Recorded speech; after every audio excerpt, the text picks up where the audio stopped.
வணக்கம், நான் பாரதி பாஸ்கர். வேக்சினேஷன் அப்படின்னு சொன்ன உடனே உங்களுக்கு என்ன ஞாபகத்துக்கு வருது? வீட்டில் இருக்கிற சின்ன பாப்பாக்கெல்லாம் ஒரு அட்டவணை இருக்கும். அந்த அட்டவணைப்படி எல்லா தடுப்பூசிகளும் அந்த பிள்ளைகளுக்கு போட்டே ஆகணும். நீங்கள் போடலைன்னா கூட சுகாதார அலுவலர்கள் வந்து கேட்பாங்க. ஆனால் பிள்ளைகளுக்கானது மாத்திரம் இல்லை வேக்சினேஷன்.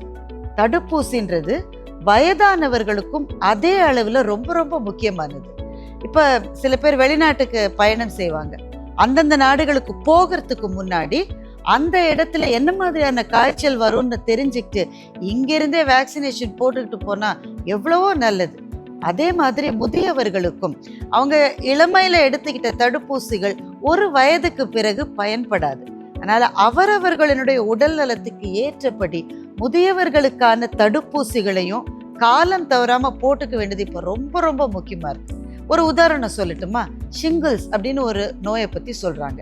சிறு வயதில் அந்த விளையாட்டம்மைன்னு நம்ம சொல்லுவோம்ல, அது வந்தவர்களுக்கு ஒருவேளை அது மறுபடியும் வர்றதுக்கான ஒரு வாய்ப்பு இருக்குது.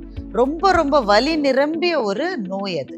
அது வராமல் தடுப்பதற்கு தடுப்பூசி இருக்கு. இப்படித்தான் பலவிதமான தடுப்பூசிகள் முதியவர்களுக்கும் தேவை. என்ஜிஎம்ல இப்போது அந்த தடுப்பூசிகளை முதியவர்களுக்கு கொடுப்பதற்கும் வெளிநாட்டுக்கு டிராவல் பண்றவங்களுக்கு கொடுப்பதற்குமான என்ஜிஎம் ப்ரொடெக்ட் அப்படின்ற ஒரு புது மருத்துவ சேவையை லான்ச் பண்ணியிருக்காங்க. கட்டாயமா அதை பயன்படுத்திக்கங்க. தடுப்பூசி எல்லாருக்கும் தேவை. நன்றி, வணக்கம்.